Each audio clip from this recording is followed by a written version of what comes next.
Hey everyone, just a quick heads up before we get into the episode. This was recorded totally on the fly while we were driving around Ohio with the AC blasting at full power in the background.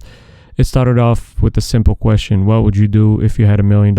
And from there, the conversation just took off. New script, new prep, just real talk, bouncing from one idea to another. So if you hear some road noise or random background sounds, that's just part of the vibe. Hope you enjoy it. Thank you. All right. So what about $1 million? Even let's say you get $1 million. Would that change like your perspective in life? Well, first it would depend on how you got that $1 million. If you suddenly came into that $1 million, the first thing that's going to happen is your body's going to experience a surge of happy hormones. You're going to want to burn it. And once those hormones stabilize and you realize, okay, I got $1 million. If you're smart, you're going to say, okay, let's come up with a game plan. If you don't own a house, then the first thing you do, obviously, you buy a house. Okay, the housing market is inflated, artificially inflated. Yeah, so there goes half $1 million. Most of your money goes, average, and keep in mind, you got to keep a lot of money on the side to pay for your taxes, because if you can't afford the taxes, the house you spend, $400,000 on can be taken away from you. So besides the house, of course, you want to buy a nice car, maybe a couple nice cars. If you have kids, you're going to want to set up a college fund for them. But there goes most of your money. That's what I'm saying. Even with the best planners, the smartest people, the most frugal people, $1 million these days. As I was saying, back then, $1 million, you can. There's $1 million. There's a million ways to even increase that. Yeah. But now you're just thinking about survival. I need a place to stay.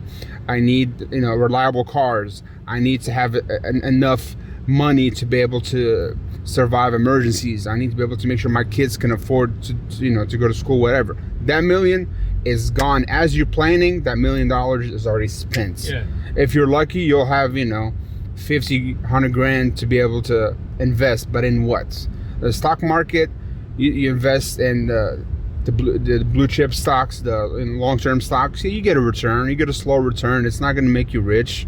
It's not even going to be able to pay for your monthly expenses. Yeah, it's almost like a saving account. Yeah. That's all you're having. Unless, stock market, if you're playing it safe, you're pretty much just like investing. The return reflects the safety of your investments. And if all you have left is 100 grand, you can't go and put that in risky investments, because once you lose that, which is a very high probability with risky stocks, then you got nothing. So what do you do now?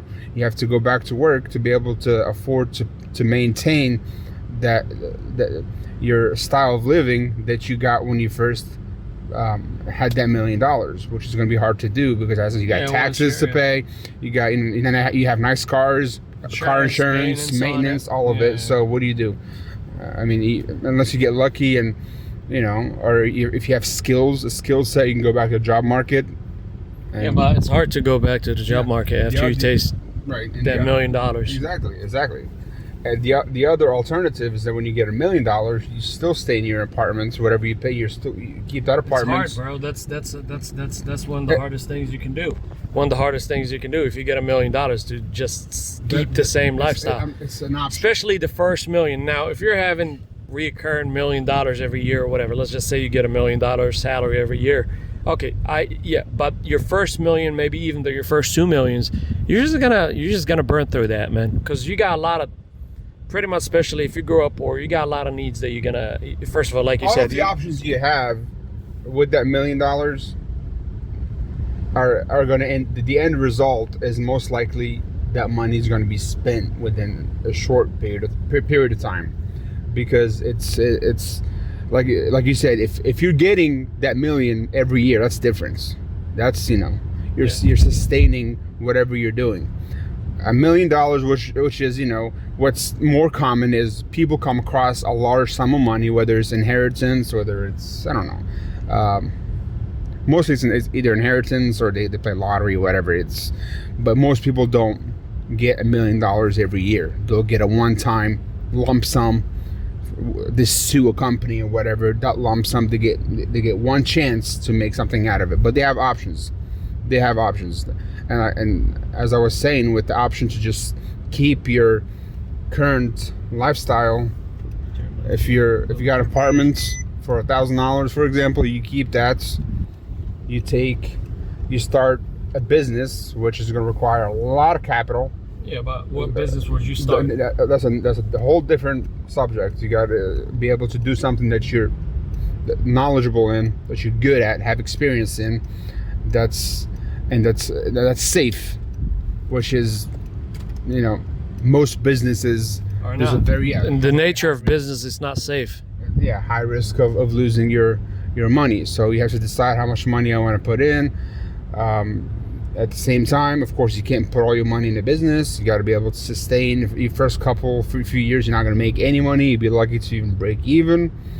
So, and there's a good chance that business flops. Very good chance. Let's name a business. Name any business. Restaurants, 90% of them fucking fail. Yeah. Name another one. Name any business. Strip club. Strip club. That's they say there's an indicator between. There was a study. There's an indicator between like strip clubs and recession. You can tell by recession by how much. Proof? No. When the strip club money starts going down, when strip clubs start struggling, that's one of the first signs of a recession. Well, let's say you even have that option, which is hard to even get. Even if you have the money, you have to have the licenses. You have to have the liquor license. You have to jump through a lot of political hoops. A lot of bureaucratic hoops to be able to get to that. And it's not cheap to even start, and it's not cheap to maintain. And you'd have to have more than $1 million in the bank. I'm not saying to start the business, but you have to have more than $1 million to be able to operate that kind of business. No, it's any type of business now is probably going to cost you about more than $1 million. Any decent business, I think. If you're willing to, I don't know. I'm trying to think of businesses that are low risk. I can't think of them. Even trucking is high risk. Everything. Convenience stores, high turnover. They flop within the first few years. There's a very small margin of profit, including especially in gasoline. You don't make much money off gasoline. Yeah, you make money on like chips and soda and the profit. You have to sell a high volume to be able to. And you're competing with the Walmarts and the Krogers and the Giant Eagles. Sheetz now. Yeah, Speedway, which is 7-Eleven. So you have to be able to sell enough to keep your maintenance costs. And that's even before you pay your employees. You have to pay your employees. You have to pay. I'm assuming you're not going to own the land. So you're gonna have you can't own the land. You might own the business. You bought the business, but the land is not. So what are you gonna do? Mortgage that land and pay the bank a monthly fee.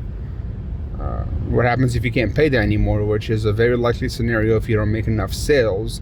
And you shouldn't focus on sales, because sales does not tell you how much profit you're making. Your sales you could be making $10,000 a day. $10,000 a day in a convenience store or a gas station is probably, you're looking at, if you're lucky, after all expenses paid, maybe $1,000 profit or less. And I'm talking about extreme. 10 grand. Most gas stations or convenience stores don't even make close to that.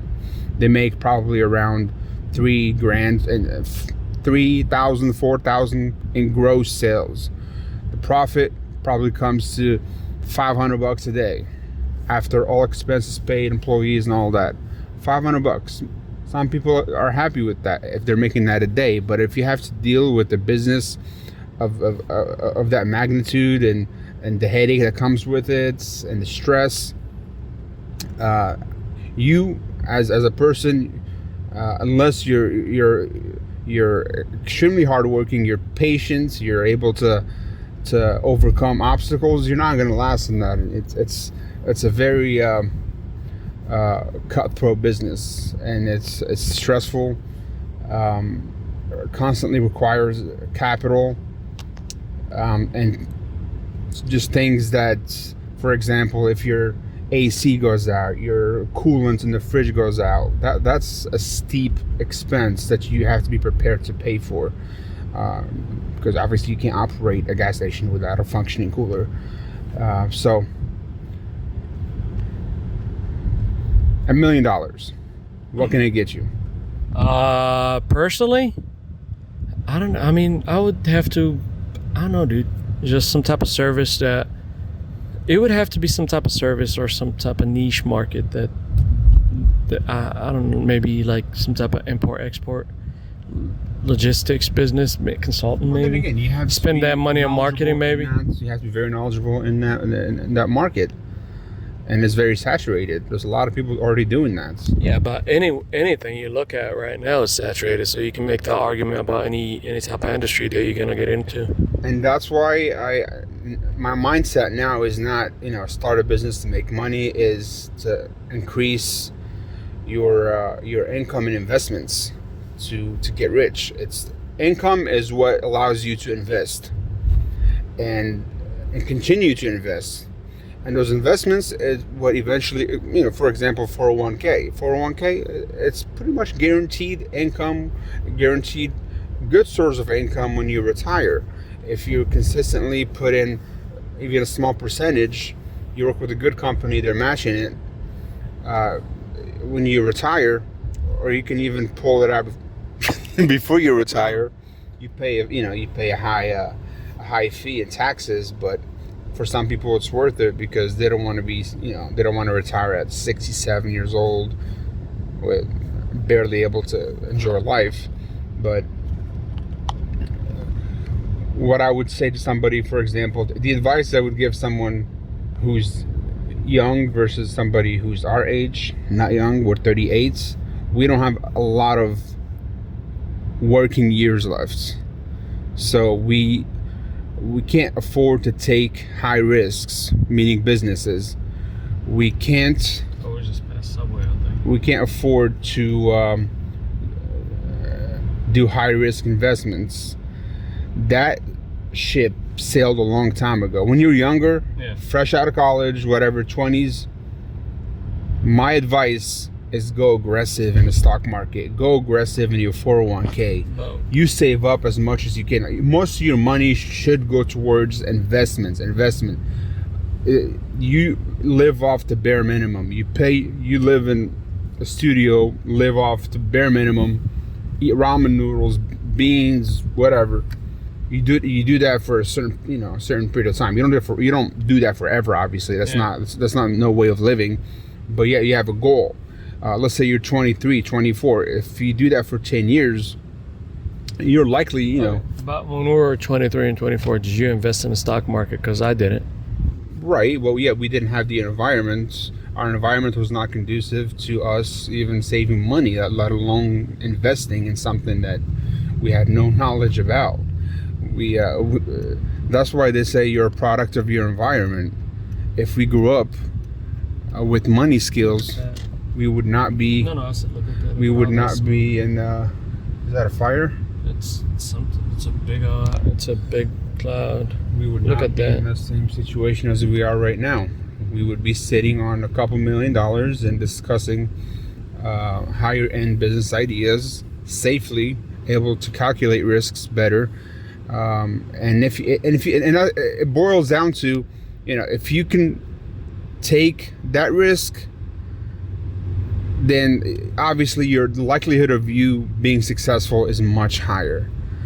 If you're just the average Joe like us, and most of our lives we're told to rely on just income and get a good job, go to college, get a good job, get that.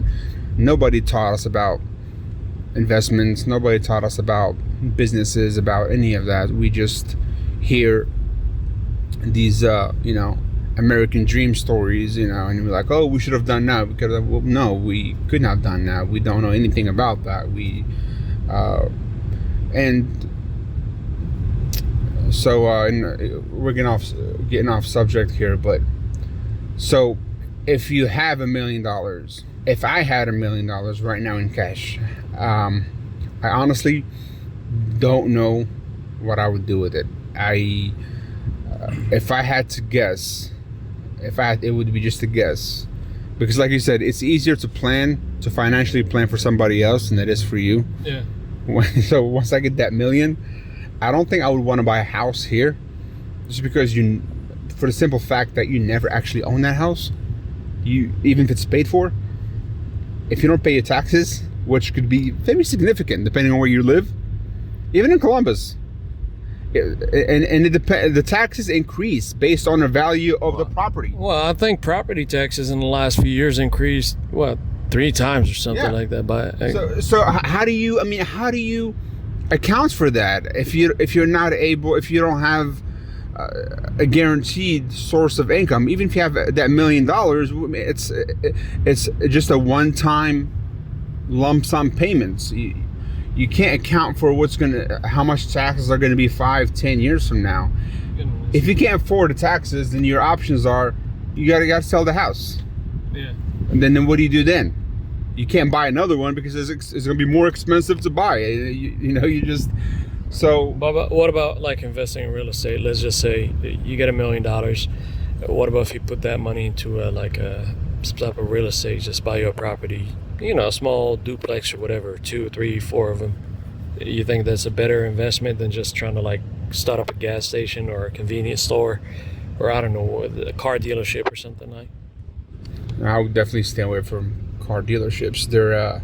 They're always cash strapped. It's every car dealership, 99% of them have a cash flow problem, meaning the car is sitting in their lots. They're just sitting there they're devalued every day, and even when they sell that car, what happens to that money? They got to buy another one. Yeah. So the cash is constantly the cash flow is constantly, it's either in the negative or they're breaking even. So dealerships, another really bad business idea. Buying properties, you got $1 million. Yeah, if you're good at flipping places, you gotta be handy, man. You gotta, yeah, because I mean, be hiring outside dude, help, yeah, it's a big old fire. It's because it's the whole. I think Iran attacked us. But yeah, the whole. Yeah. Well, no, I don't think Westerville's on the radar. But anyways, I was saying keeping up with these contractors, because there's some with all the respect to any contractors or mechanics or whatever, these are sometimes are some of the shadiest people, especially contractors. Most of them, all of them are fucking shady. Yeah, so they'll rip you off. They'll half-ass. I didn't tell you what happened to I'll tell you later, but they just replaced the countertops in the kitchen. They replaced the cabinets, the flooring, the carpet, the flooring, the bathroom tiles and stuff like that. And they cheated. They had to come back twice or 3 times for that. Yeah. They try to they're just shady. All of them are shady. It just depends on the level of shady. Yes. So the more money you pay, the less shady it is. But again, when you have limited money, you're not going to go for the most expensive contractor. Yeah. You can try to find one of the cheapest ones, and you get what you pay for. That's a fact. So that's another thing, fixer upper or flipping homes. If you never work constructions, or you're not handyman, you are going to get ripped off. You got to do a lot of the work by yourself. You don't know what the market price is for things, for how much to replace this or fix this or do that, and they'll sense that you don't have much knowledge about that. Even when you have knowledge, they still try to they'll still try to rip you off. Yeah, and it's almost an acceptable form of doing business with contractors nowadays, because there's nothing you can do about that. What are you going to do? Go and sue them? And good luck. I mean, so you got to know how to fix stuff yourself. And if you have a small group of people that you trust, your friends, you pay them to help you, and they got to know how to be able to fix things.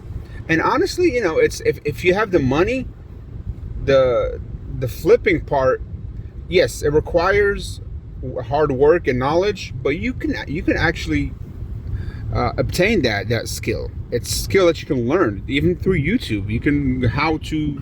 I know people. Well, let's not mention names, but I know a few of our friends that have done that just through YouTube. They've completely transformed their flooring, their bathrooms, the plumbing system, the showers, everything through YouTube. They did it alone. They didn't hire contractors. They didn't do anything. You can learn, but the issue is, are you willing to put in the time and the efforts to learn all of that? And but it becomes a job. So basically, yeah, you have a business, but now you're also a fucking a contractor for yourself, working to fake these houses. But it's a very safe investment if you're able to, and you don't go expensive. When your goal is to flip the house, you don't buy fancy, concrete floors or even regular flooring or bathroom tiles no, you go for something that looks nice. It looks expensive. In a nice neighborhood. Right, yeah. But it's inexpensive. It's cheap. Because when you're selling that house, they're not going to say, "Oh, yeah, that's a nice marble. I'm going to pay you more for the house just because." No, people just want, they want a nice looking house. It's built well. It doesn't. It looks decent. And it's priced well. Well, you also got to know where you invest. Like, as far as I know, where you put all your all the money towards. Like the best. You don't want to put too much money in the basement or whatever. You want to make a nice little kitchen, decent bathrooms, the curb appeal. Make sure it looks good from the. On the outside. Let them worry about the basic stuff. Because no one is gonna be like, "Oh, I think you should have put marble floorings in the bedrooms." Basement is always something that the person that buys the house is the person that usually builds that basement to their liking. It's one of those things where some people care about the basement, some people don't care. Just like with the attic, some people that I know turn their basements into man caves. They turned it into another bedroom with a mini bar and a full fridge and all of that. It's so you don't know what the person that's buying the house wants out of that basement. So you don't leave it untouched. Obviously, you clean it up, you make it look habitable. The place has to look presentable. When you're selling it, it has to look good. But yeah, don't put money on things that are not gonna have a resale value, like you said, a basement or expensive tiles for the bathroom. Well, the bathroom is one of those things you wanna, because your main like if you're gonna put money, if you have a limited budget, you're trying to flip a house, you want to focus more. Like, of course, you want to make everything look decent, but your main thing, the top selling points now is like a kitchen.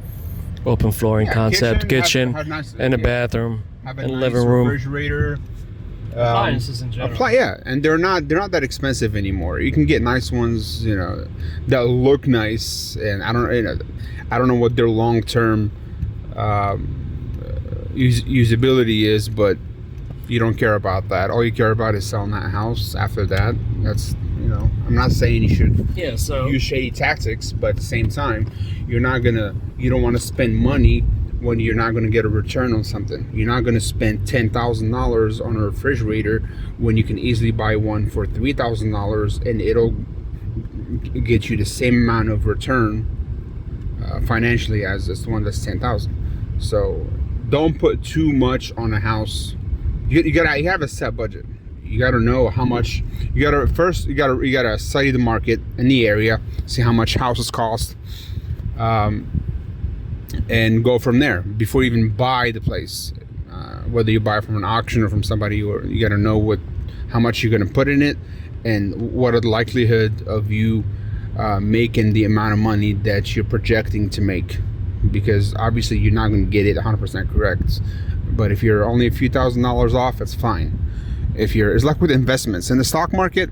When you invest in something, you should have you should have your own set of rules you got to follow to limit your losses. For example, so you have let's say you have a rule of 7% losses. If the stock market tanks below 7% of what you paid for, you sell.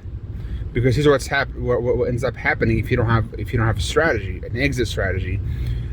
It dips below 7%, and you start investing emotionally. You're hoping that it's going to go back up, and a lot of times it does not. It just keeps tanking, and you're losing more and more money. So you should have that cutoff. Any investments, anything, you should have a stop loss. Yeah. Whether it's 7%, 8%. Usually, with stock market, I would say 7-8% of what you paid for it. If it dips below that, sell it. Cut your losses. Yeah, it might go up, but it might not. So are you willing to take that risk? With buying a house, different story. It's very safe for the most part. The only risk you're taking is, of course, how much money you're going to put in that house versus the return you're going to get on it. And the housing market, for the most part, is predictable, with the exception of COVID. Obviously, it just threw everything, out of the norm. But for the most part, it's predictable. They say, buy land, God's not making any more of it. So it's really hard for land to depreciate when, it's... Well, I think even besides tech, I think the richest people in this country have made their money off of real estate. Or I think real estate have made more millionaires and billionaires than any other. Well, I don't know. Do you think it's tech? Who made more billionaires? Who brought up more people? Oh, if we're talking about billionaires now? Billionaires? No, I'm just saying in general. Do you think real estate or tech, the tech industry, brought up more millionaires or billionaires? I don't know much about that, to be honest. But as far as my knowledge, I didn't hear about these, all these, billions of dollars and even multi-million-dollar deals happening until the tech industry popped up. Okay, but that's just like one company. But how many? Okay, but all right. Let's just say let's look at a town like Columbus, right? How many tech moguls do you know here? But I can name you multiple real estate tycoons in here. Are you talking about local? Yeah, let's just take a local. Let's take any town like Columbus here. What would you like? Who do you think brought up more money, or who made somebody richer? I'm pretty sure real estate. There's more people. Local is going to be things like real estate. Yeah, real estate. We're driving around Easton right now. You know how much of each of these stores, each of these restaurants, how much they got to pay in rent? And most of them go out of business.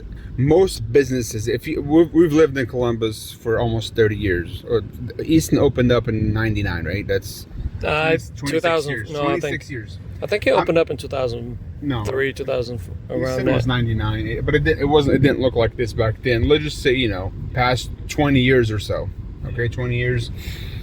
If you look at and see the turnover rate of the stores at Easton, which is a prime location, Easton Mall has actually been ranked the best mall in the country consistently.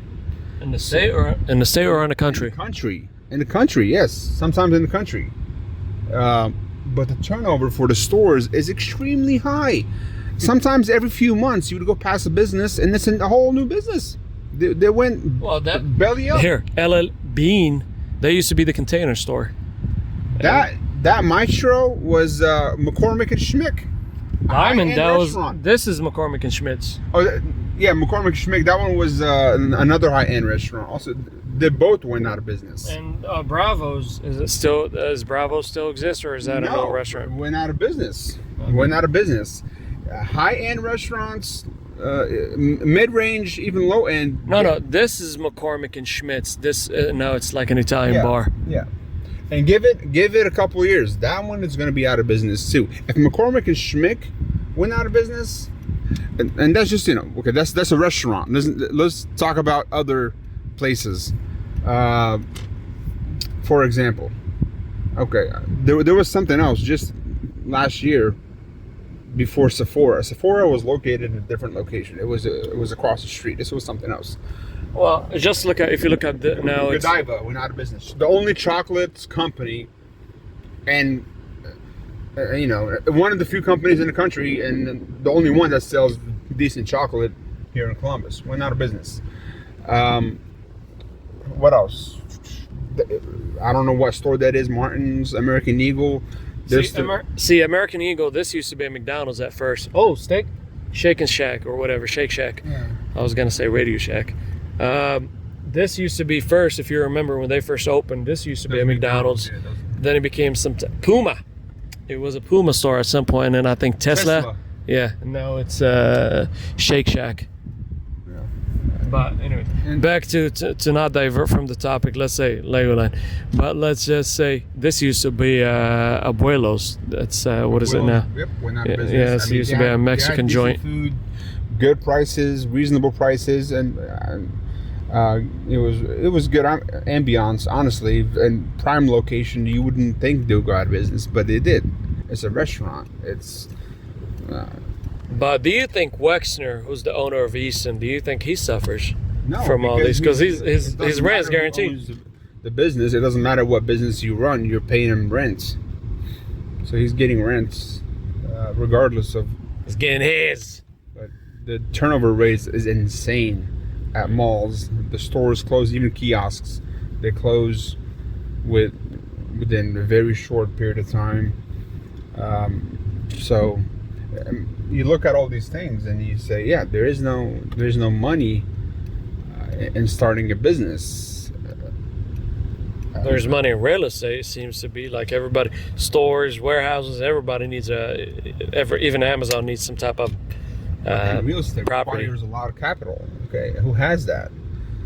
If you're having $1 million, corporations are buying all these houses. Yes, they're buying houses, they're buying duplexes, they're buying condos right now. Like BlackRock is sweeping in and buying shit.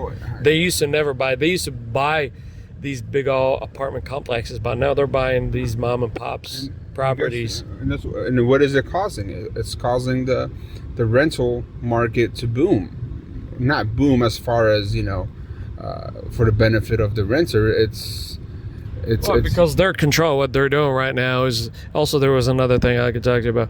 What they're doing right now is like they're buying all the properties around you. So if they jack up the rent, where are you gonna go? Yeah.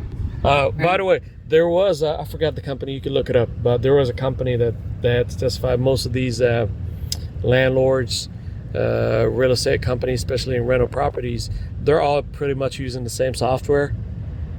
Which uses algorithms and AI, and it gives you how much your property is worth, how much you should charge for it. And it tells you exactly like how much, like what are the things that you should fix in each property, whatever. And it's pretty much taking data from all over the country, and it tells you. So that's why you're ending up in Columbus here. Well, what's the average rent right now? It's like $1,800 for a 2-bedroom. Yeah, or more. Yeah. So pretty much they're all using the same. It's almost like a monopoly in a way, just like airline companies, how they used to do it. You know what I'm saying? They're all pretty much using the same system. I don't have to tell you, hey, we're going to charge $1,000 for a flight from here to LA. But if I put it in my system, well, that's how much the system is going to think. And the system works because here's the thing. Buying a house is a luxury. It's most people don't have that option to buy a house. Not anymore. Not right now. The freaking boomers had that option. That's a different story. The boomers ruined everything. Yes. And then they love to complain about us. But anyways, so people they need a place to live. Okay, you have to have a place to live. That's the number one thing. You can go a couple of days without eating. You can maybe even take a bus, not have a car. You have to have a place to live. Okay, and landlords, they know that. They know it's a necessity. Not only is it a necessity, it's something that you would sacrifice other expenses to pay for it. And with every product and service, they test the market and see how it works and see if it's successful or not. So they increase the rent slowly. The rent was increased prior to COVID. Rent was affordable for most people, and when was it affordable? Because I remember apartments being $200 a month here in Columbus, and I'm not like 70 years when old. I say affordable, relatively to today, Yeah. post-COVID. Now I'm talking about when 20, 25 years ago. That's that was a different time period. I'm just comparing it to the past 5 years. There has never been that massive of Hike. of a change, that significant of a change in the housing market ever, and in the history of not just the United States, anywhere in the world. But with anything, you got to test the waters. You can't just, for example, if you have a company and you're implementing changes, you want to make sure those changes are going to succeed. You're not going to have disgruntled employees. You're not going to have you little by little you make changes and see how it's gonna what the outcome is going to be. They raise the rents suddenly from, for example, in my experience, I was renting pre-COVID for $1,200. Suddenly became over $1,500. Oh, the place in New Albany? Mm-hmm. Suddenly just boom. And that's not standard. Standard is usually, 20, 30, 50 bucks. Well, they have a theory. I've never experienced, but they call it I guess if you put a frog directly, if you throw him into a boiling water, it would jump right out. But if you put him in cold water and then just put him on top of fire and just slowly let it boil, he will just stay in there till he dies or something like that. I don't know. I forgot how the theory goes, but meaning more or less that's just so pretty much they're just slowly increasing the temperature on the rent. They just increase the rent, because I remember our first apartment was about 300 and some change, like 370 for a 2-bedroom up in my old neighborhood, and now that same neighborhood is over $1,500 too. It's not the cleanest neighborhood, And the standard now, I don't know about other markets, but in Columbus, the standard is 10% increase every year. So, and although it's unaffordable, we're talking about 2 incomes in a household, and a lot of these households, over half of their income goes to just rents. That's not including utilities, the internet, the other expenses. So if you're just paying half of your dual income in a household just for rents or a place that you don't even own,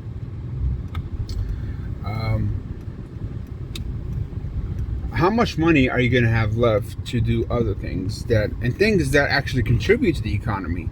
Rent doesn't. So rent just makes the corporations rich, and corporations, all they do is sit on money. What makes the economy grow? No, well, they buy other properties and just like squeeze you for more money. It seems. Right. But if you have the economy, the main source of having a good economy is disposable income. That's how you determine, whether economy is doing well or not. Well, I don't know, but if you watch some of these business shows, the best indicator for a good economy is the GDP, some type of god that we have to serve. The gross domestic product. Yeah, it's some type of god that we have to serve now. Since we have a big old GDP, we're doing fine. If you're talking about macroeconomics, in the grand scheme of things. No, but that's what I say. Like every time we talk about, life is tough for people. People are struggling. Nope, our GDP is doing fine. We have the best. You're manufacturing shit, but that's not helping. Are we though? Are we manufacturing anything anymore? Yeah. What are we manufacturing here? Well, that's what gross domestic product is. It's just the money that flows through the economy. It's It's also overinflated. It's just, it's if I deposited, I don't know. It's just like it's a complex thing. Well, I mean, for one, in the U.S., we have a lot of imports. We do exports, but I think I might be wrong. We import it. Okay, but we import it, then we export it to the rest of the world. Take your phone, for instance, like an iPhone.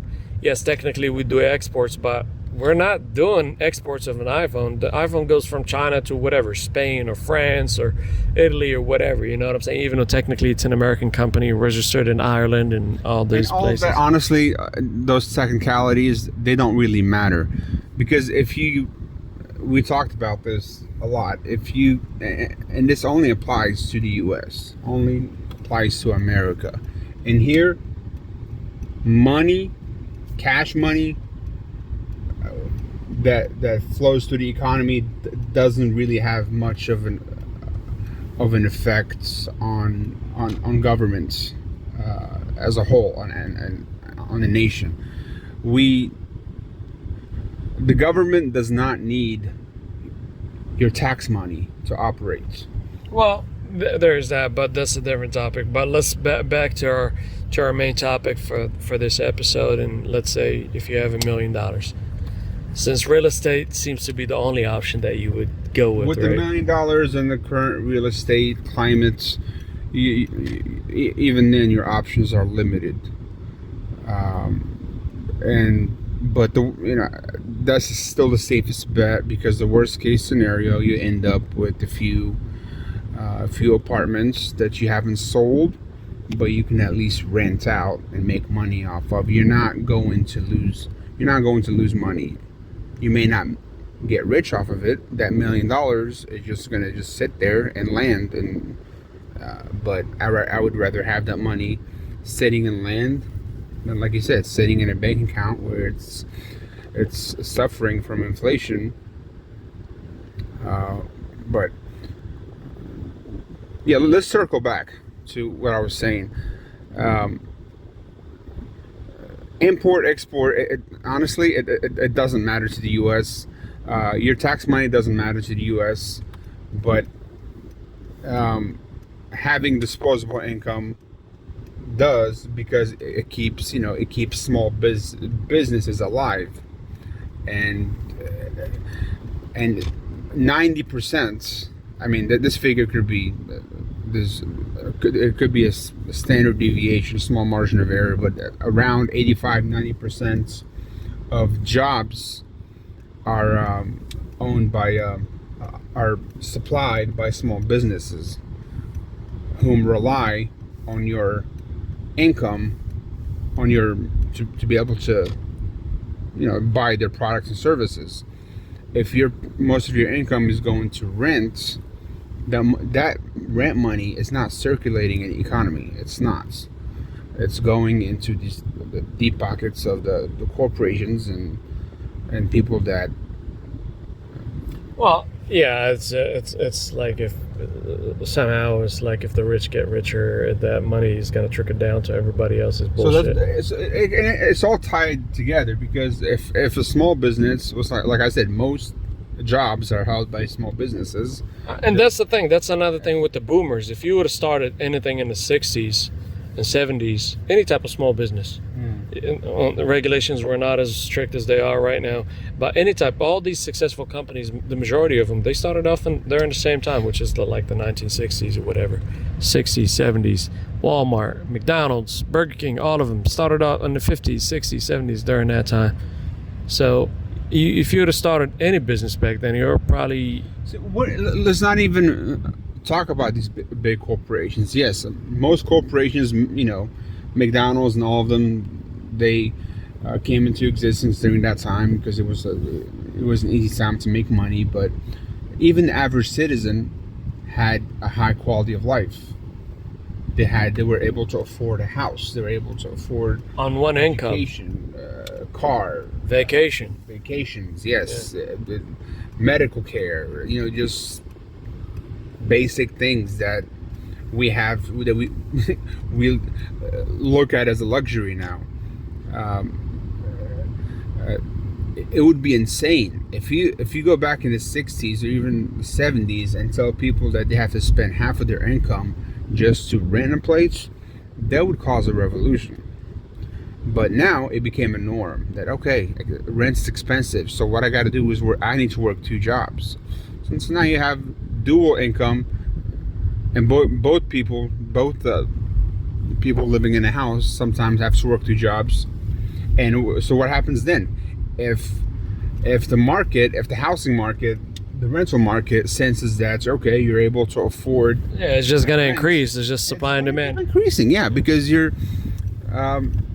Yeah, soon you're going to be paying $7,000 for an apartment here in Columbus, Ohio. And at this rate, it will happen eventually, because obviously it will never decrease. Rent will never decrease. It's going to keep increasing. So logic tells you eventually, that $7,000 will come to be. And then you will pay that.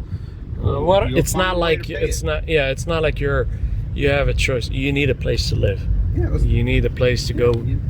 You'll sacrifice a lot of things, including some people sacrifice medical care.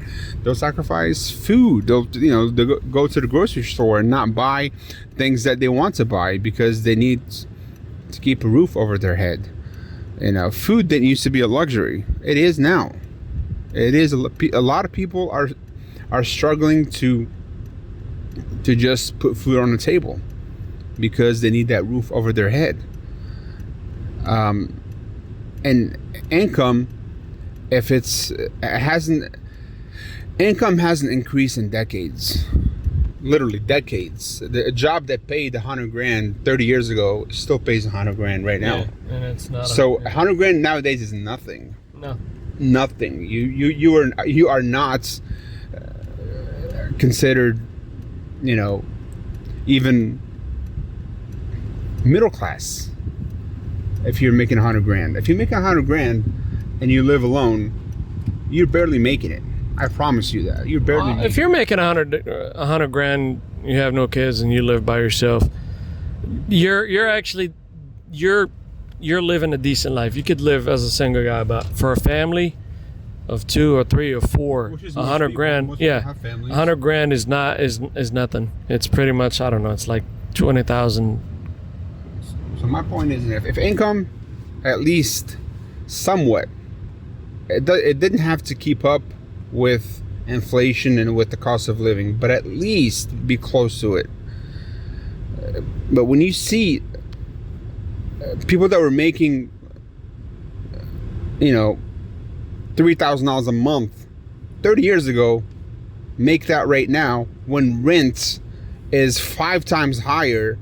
And everything else, not just the rent, food, fuel, cars, everything that you need is exponentially higher. It's not sustainable in the long run. And I think something is going to happen in the U.S. in the foreseeable future where the system is going to collapse. It's just not sustainable. Right now, what we have is slave wagery.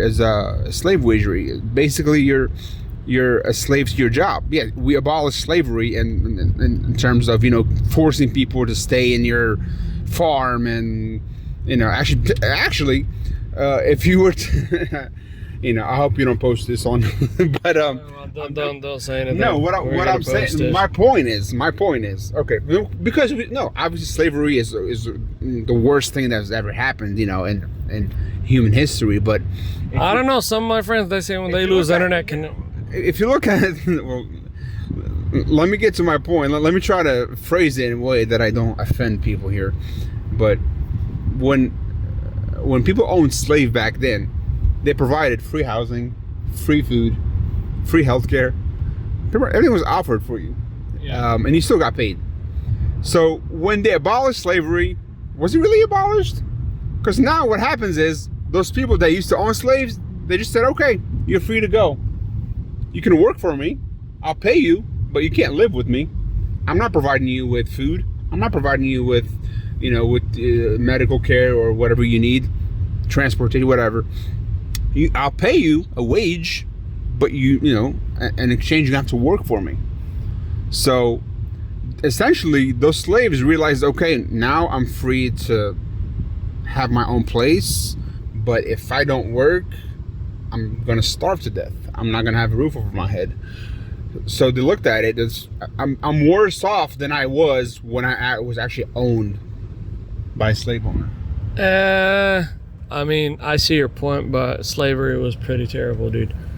It exists right now for most people. Yes, now people are not enslaved, but you're tied down by the debt and the bills and all kinds of stuff that are, you have to go to work. It's not, nobody goes to work because they're having, they're like, I'm just bored, I'm just gonna go to work. The main purpose why most people or everybody goes to work is mainly because you got bills and you got credit card companies. You're trying to. I'm not saying living right now is worse than slavery. Obviously not. But I'm saying when slavery was abolished, let's talk about that time period. When it was abolished, it wasn't really abolished. It was not. Those people still had to go in those farms and work. They still had to work for a living. They were free in terms of, yes, they can go to their own place. They can, refuse to work and find a different job. But their quality. You're limited with the jobs that you've had. You're always gonna have right. There were still slaves. It was not abolished. Like it was not, and that system is still in place. Yeah, with the robber baron. Yeah, they're just not beating you anymore. Yes, they were getting beaten, and that's people were getting beaten even after slavery. Union workers. Fast forward to now. Yeah, so now you're not getting beaten to do things, but if you don't do things, if you don't get your ass up and go to work, and sometimes take 2 jobs, you kids are not eating.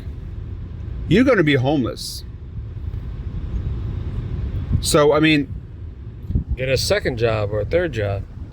People don't like to talk about modern slavery versus, the slavery happened. Get a fourth job. So, okay, how many hours do you get of sleep? Why don't you not sleep? Just work 24/7 and pick yourself by the bootstraps. Right. So, like I said, I'm not saying this is better than slavery, but the poor need to pick themselves up by the bootstrap, and also we have not gotten out of slavery. We think we did, but they somehow found a way. Yeah, they found a way now me and you are just, and I don't think, now me and you are driving around Easton, going through from Westerville to Easton to Polaris or whatever. Yeah, you needed permission from the landlord if you wanted to go across town back in the day, dude. So not after it was abolished, you didn't need permission. You didn't even have to. No, that's what I'm saying. It's that's after, but back to. But were the work conditions better when slavery was abolished? No. Were the conditions were better? I mean, really. Conditions now are pretty good compared to let's say if you worked any type of factory in the 1800s or early 1900s. Yes, it was union. You work for the most part. You work 8 hours a day. But you used to work 16 hours, 7 days a week, no days off.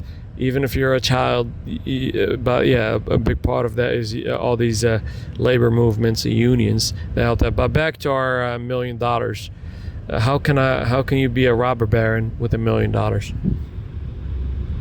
I would say you have $1 million, enjoy it. But you're gonna spend it and just be back to. See, it's worse. It's worse.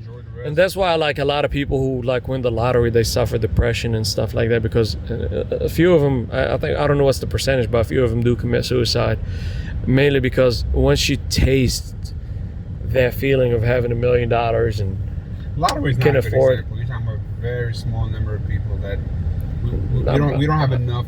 Yeah, no. But my point is, if you get $1 million and you go back to not having $1 million, that has got to be depressing. Well, you're not. Either way, you're not gonna have that $1 million. You have $1 million now. You're either gonna buy things that you're gonna buy a house, you're gonna buy cars, you're gonna buy small business, or you're gonna. Yeah, and that's what I was trying to make. You're just gonna spend the money. So either way, you're not. Your first $1 million is always at least, in my opinion. No. is gonna be spent on most one people don't crap. They don't, when they get that million, they didn't get it through hard work. Yeah, if they earned that first $1 million, if they struggled and they made mistakes and they learned and eventually made that $1 million, yeah, a lot of times those people, even if they lose that million, they can make it back. Or most of the time what happens, that million becomes 10, becomes 20, because they developed skill sets to make to be able to earn that money. But the stories of people that came from nothing and became millionaires, and no, I don't buy that bullshit. You had to have help from someone, from something. And if you have $1 million right now, you are I'm buying me a yacht. richer than 99.9% of the world already. 99.9% of the world. So, but if you came into that money just by luck, like inheritance or lottery, you still have that mindset of somebody who's poor, of somebody who wants, Of a peasant. whatever you want to call it, somebody who was deprived of a lot of things growing up, and now he wants to have those nice cars, he wants to travel, he wants to do things, and whatever. Do you think that's gonna go away? Like, let's say if you get $3 million, do you think, would you be able to, like, maybe, because at least in my If you personal get $3 experience, million, I'd say get the fuck out of this country. where would you go? Anywhere but here. You have a lot of options. Go to Europe, go to Spain, dude. Spain, if you have $3 million, if you have $1 million, you go to Spain, they'll give you citizenship. Most countries will give you citizenship for $1 million. No, Spain has a program called it's like a golden visa. Portugal has a similar program. Countries like, I think Costa Rica, there's Greece, Malta, few countries, they if you have enough money, and I think with Spain, if you're able to just invest 500 grand in anything, if you buy a $500,000 house in Spain, you're granted residency, and they'll give you citizenship. Right now, Spain is full of Russians and Chinese. Yeah, they're well, yeah, That's because they're big, able to come and afford to invest. Russian oligarchs, they swept in after And that's what the the Spanish crisis. government wants, because the Spanish economy cannot rely on Spaniards because their wages are low.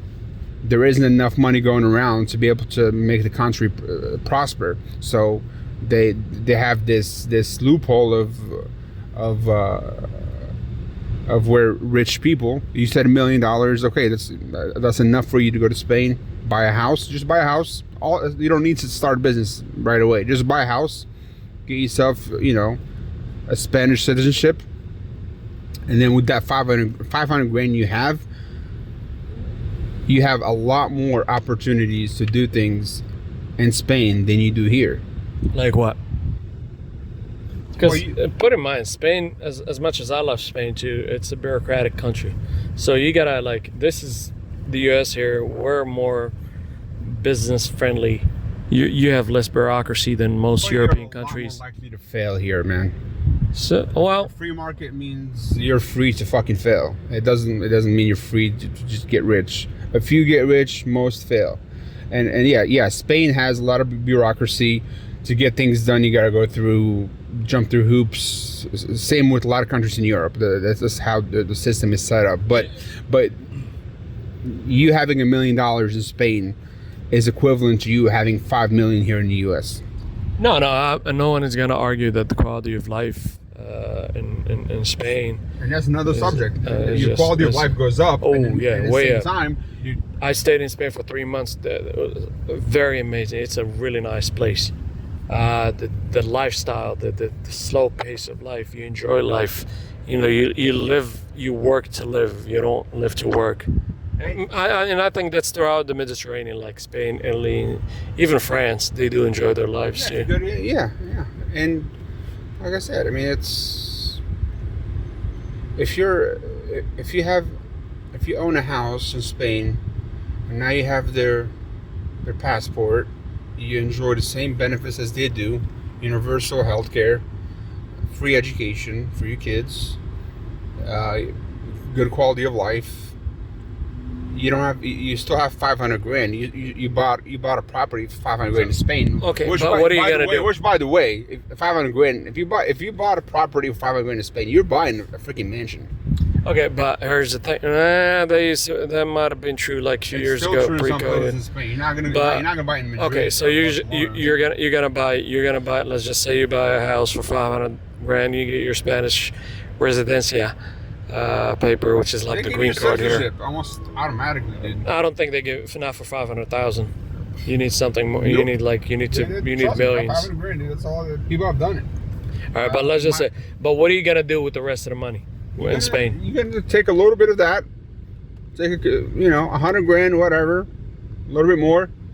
Start a small business, and like I said, you're not gonna live in Madrid or Barcelona or any of the major. You can live in Sevilla, you can live in Granada, you can live in even Malaga. It's a lot of tourists, dude. I like all of Spain as a tourist. Open up a business that's tailored to tourists. Oh, you can go to Benidorm, which is predominantly it's in Alicante. Mallorca, No, in Alicante, and Benidorm is pretty much. Yep. Benidorm, it's part of Alicante. It's like it's a smaller town, and it's all English.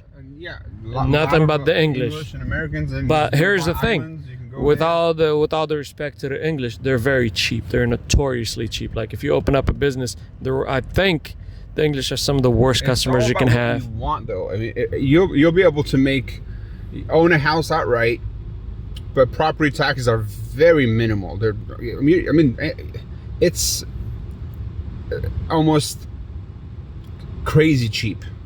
It's like $1,000 a year or something like that.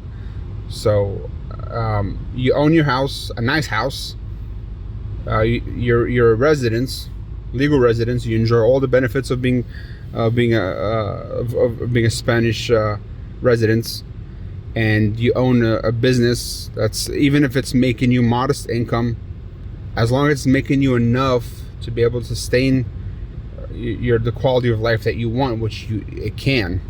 There's a lot of opportunities in Spain, because like you said, a lot of besides, okay, maybe the British are cheap, I don't know, a lot of Americans, a lot of Australians, a lot of people from English speaking countries, they do move to Spain. Whether it's retirements, whether they have passive incomes and they want to go there and just the majority of them for their buck. Well, no. A lot of them, from what I've seen and the ones I know, are pretty much just like they're working and teaching English. They're making a very modest income, but they do enjoy the lifestyle, the chill. I'm not talking about those. Now, if you're going in there, and Spain doesn't have that. If you, the rule in Spain, I guess it depends on which visa program you're talking about. If you're doing the golden visa, I think that's what it's called. Maybe they changed it. You're not allowed to work. No, that's an investor. So you get your citizenship, I think, or something. Well, residencia, but if you get your residencia, you're pretty much, it's like a green card here, and you can work. But again, if you're gonna work in Spain, no, you're not gonna work in Spain. You're not. Their income is low. It's like their wages are very low. You're not. I mean, you still do enjoy, but it's like on average, it's like you make $1,000 a month in Spain. Yeah, you can open up a business, tailored to tourists. A lot of tourists in Spain. It's one of the biggest touristy countries in the world. Everybody speaks English in the world. Even like in tourist areas, the Spaniards speak English. So you could. But what do you get? All right, let's say you move to Spain. You go out there and you got $1 million. You buy a house for, let's say, $500,000. You get your paper or whatever, golden visa, whatever. What would you invest? What would be a good investment for you that would sustain your lifestyle? I'm not talking about some crazy lifestyle, but cover your expenses. Look at what the tourists want. Look at the restaurant industry, for example. See what kind of food there is available. There's pretty much everything. I mean, anywhere you go, there's going to be everything. When I went to Malaga, I mean, it was nice, but the food selection wasn't really that great. I mean, it was. You can easily open up an American cheeseburgers, place and make a lot of money, because a lot of people are going to crave good old fashioned cheeseburger, and you're going to rely on that. You have a constant supply of tourists year round because of the big beautiful weather. Tremendous, beautiful weather. Year round, dude. So it's not like you're gonna have a low season, high season. It's a fucking high season all year round in Spain. And here's something you're not really focusing on anymore. Besides the money, you're enjoying your life. You have a life. You're enjoying perfect weather all year round. Do you know how much we suffer here in the winter? How much we suffer here in the summer? It's 95 degrees outside right now. Yeah, and it's humid as hell. I mean, it's in Spain. It's like dry. We couldn't get out. We went to Easton. We couldn't get out. I can't. I'm not. I mean, in the winter, you can't get out. You have to go from here. So, what kind of quality of life is that? Okay, you got $1 million, but what are you doing? What are you doing? You're staying indoors, baby. Crank up the AC. Getting old and your health is deteriorating, and you're not enjoying anything, dude. Yeah, if I have a house paid for, I got my Spanish citizenship, I got $500,000 in my bank account. I can use some of that, start a business, and just beach all day, just relax. You know, you could travel too. Like travel, in Europe, I was looking at it like, for instance, with your car. You had your car drive. No, even like Ryanair or EasyJet, you can find flights across Europe, even to Africa for you don't need to go through airports, dude. You can drive. I drove from Spain to Portugal, back to Spain and nearby. It's not. Well, no. They're public transportation. Have you been on their train, Renfe? Yeah. Amazing, dude. With Lilia when she was alive. We went to 14 countries in a month, just by train. Yeah, and you get Europass or whatever it's called. We paid first class. We got a first class pass. Each one of us paid. I think we paid for a month. It was close. I think it was. I don't remember the exact amounts, but I think it was close to $1,000. But it was first class, unlimited. All across Europe, or just all across Europe, unlimited. You can go on a train 5 times a day for 30 days, first class. You get your own booth, and we needed it because we had, with Lily and Neil, and we had luggages and everything. It was life in Europe. If you have money, it's amazing. It's. Yeah. If you're rich, if you got $1 million, $2 million, if you're working class in Europe, you're screwed. Yeah, it's. I mean, you have people from Italy that come here from other. They think America is paradise because, and they even say it. They say, dude, you have the most valuable asset and you can have in the world. I'm like, what are you talking about? He's like, you don't know? An American passport. I'm like, I didn't know. I knew I've always known that it's valuable. It's an American passport. But he says, oh my God, you can do. You don't need a college degree. You don't need capital. You have the most valuable asset you can have in the world. Why are you not rich? How can you be rich with an American passport? That's what I'm asking. And he's saying, look at me. He said, I came from Italy. My first job, I was making $40,000 a year. Bought my first property. Got a better job, a second, third, fourth. He's like, now I got 10 properties. And he said, I bought a used BMW for $10,000 that looks better than somebody who financed a $45,000 Honda Accord that doesn't look nice. And he says, I'm living the American dream debt free that I couldn't have accomplished if I was in Italy. And he's got a point there. You're not going to be able to just have a job, start buying properties in Italy and flipping them and whatever, and renting them. In Italy, properties are cheap, man. There are some villages and some towns. You can buy a house for $1. Unless you already have money, you can't do that. He did that based from from his income that he got from the U.S. and that's it. That's believable, and it does happen. Happens for a lot of people. It takes a lot of discipline, frugality. It takes a lot of dedication, and I don't know, it's certain traits that some people maybe they're just born with that I don't think I have. I don't think I have those, but they're able from the. We will go back to talking about income. Yeah, he made all of his wealth just from his income. all of the houses he bought were from his income. And he makes ton of Americans, let's say this guy in front of me right now driving a Tesla. You think he bought it cash? No, he financed it. He financed it. And he's got a mortgage he's paying for. You think he owns properties? Probably not. Most likely he has a decent paying job, and all of his income goes towards paying off his debts and his standard of living. And if he's lucky, he'll save a few $100s a month. Most likely he's actually in debt. He's in a negative. So what kind of life do you think, what life would you rather have? Would you rather be in a zero and just live modestly off your income? Just, your net worth is zero, but you're debt free, or have a mortgage, car payments, credit cards, student loans, but a high paying job? What do you think is better? Well, I'd much rather have debt free and a high paying job. Well, that's also obviously an option, yes. In the U.S., it's an option in the U.S. You can have a high paying job in the U.S., yes, and be debt free.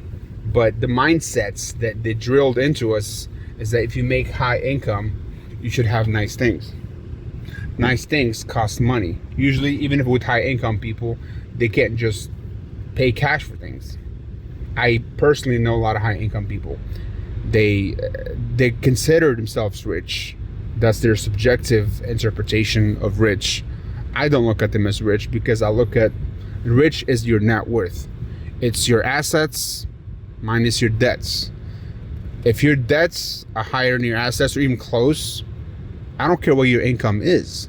Somebody who's making 40 grand a year who's debt free, to me, he's richer than you. Let's go back to Lims. Yeah. If you have 10 grand with no debt, and you made that 10 grand from your hard-earned work ethic, it's better than just dropping 10 grand a month on debts that you're not going to pay off in at least 30 years. Your mortgage is 30 years, your car payment is 7 years, and then the car gets old, and then when you're back in you just trade it in. Yeah, you just trade it in, and you're in debt. So it's a lifelong journey. It had to be so. The free market that we were, the illusion that we were sold, the American dream, is just that. Okay, it's not that it's a dream. Yes, that is a dream, but you can live it if you want, if you have a high income. But you're living in an illusion. You're not owning things. Your bank still owns your house. Your bank owns your car. You're still a slave to your wage, to your job. You lose your job, you lose everything else that you have. Yeah. Most people can't survive a couple of months without a wage. Wasn't there a study that showed that most Americans only had about $500 in savings? Yes, there was a study. $500. If they have a car breakdown that's more than $500, they're not going to afford it. Yes, I think there was a study done about that. So and that's, I'm not even talking about those people. I'm talking about people that are considered upper middle class or even upper class. I'll even go as far as being who are in the highest food chain as far as prestige and income, for excluding the 0.5%, not even 1%, the 0.5%. Doctors, the lawyers, people in the hedge funds, whatever, finance. Those, let's take for example doctors. They graduate. Most of them graduate with $300,000-$400,000, maybe $500,000 in debt, student loans, to get through medical school. They go through residency. They don't get paid anything. They get paid enough, 50, 60 grand a year for 2 or 3 years. They get out. Okay, they start making decent money. Even if they make 200 grand, the specialties 300-400 grand. They're still paying back their loans. Now they got a house because they're doctors. They need nice houses. Their house is probably worth over $1 million or $2 million. Huge, tremendous mortgage. Couple of cars. Of course, they all want to send their kids to the best schools. So they. Yeah, best cars, best schools, best food. They all got to shop at Whole Foods. And their bank account does not reflect their status in society. These are supposed to be the highest, highest paid people in our society, and they're barely making it. And that's only in America. You go to Morocco, doctors are relative to the cost of living, they're rich, dude. These guys own a lot of properties, they own villas. Yeah, but they're shady. Like like Moroccan doctors, I know for a fact that they're very shady people. What's better, is the American dream of being a doctor here in the U.S. or being in? That's a choice. If you want to be shady, you can be shady, and the shadiness is defined differently. I mean, speaking of shady, dude, I'm gonna put this out there. So yeah, I was invited to this thing, and I had a discussion with this doctor who didn't know who I was. I didn't know who he is. Someone told me he's a doctor, but where is that, here or Morocco? And the doctor's brother mentioned that his friend, his daughter had. She was. I think you might have to merge into the left lane. They closed the exit. Why is there traffic on a Sunday? Well, I think there was an accident. Of course. But they blocked off all of 161 and the exit to New Albany. What was you saying, sir? The brother of the doctor, he was talking about a friend of his. He said his daughter was having chest pains, and he took her to the hospital. The hospital refused to let her in unless she brought the check for $5,000. Yeah. I think it was a clinic. So as she was waiting in the hospital, she collapsed and died. The doctor's response was, people die everywhere. They die in their home, hospitals, outside, whatever. People die. I'm like, and I looked at him. I said, what did you say? Are you telling me that $5,000 is worth more than human life? Well, that's why I said they're very flustered. Oh, well, it's not just, I was like, would you personally, if somebody came to you and they need life-saving emergency, would you help them, or would you say, no, go ahead and grab the payment before I can even begin to work on you? And his response was, oh, no, you don't understand. There are 10 people working on any operation. It takes this doctor. I'm like, no, you personally. And he didn't want to answer the question. We kept going back and forth, and he said in the U.S. we have a law that states if it's an emergency, they have to treat you regardless of your ability to pay. That kind of used to be the case here too, up to I think in 1982. But I know in the 1980s, that's when by law they're forced to take you. It was 1991 actually. Clinton made that federal law. Yeah. So they're forced. They have to treat you, then bill you. His response was, no, that is not true. And I wanted to call him a dumbass. Of course I didn't. There were a lot of people there. This was a big event. A lot of people there. I'm not going to go into details because it's but that's what I'm saying. It's like Morocco, in a way, it's the ultimate capitalist country, because if you got money, that's another country you could live like a king, man. It's beautiful. It's the food is amazing. There's a lot of stuff to do, especially if you're rich. You just got my daughter. She had to wait in a hospital 2 hours for a neurosurgeon to come. Oh, look at that fire. 2 hours. Oh, yeah. We're in McNess. Yeah. They're not coming in for nobody, and that's the thing with them. But he first refused. He was in Fez. He's like, I'm not coming. I think because the fact that we're Americans, the director of the hospital, which my wife got in a fight with, a huge argument with. She was screaming. So he convinced him to come, but It took them forever. Looks succumb to her injuries. I don't know. I will never know if the surgeon had arrived earlier, if she would have made it. I will never know the answer to that because they're hypotheticals. Yeah. But that's what should have been done. First of all, she should have been airlifted by. There's options for military helicopters. They do that for rich people. They air transported. We should have taken her to a clinic.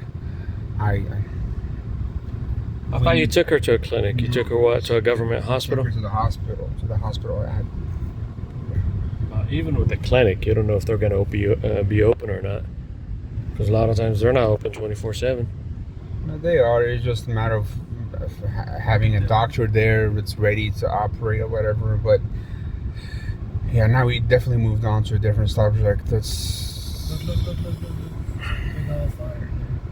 It's been going on forever. But yeah, so if you had $1 million, if you're a rich guy in Morocco with connections. I had more than $1 million. I had Lilia.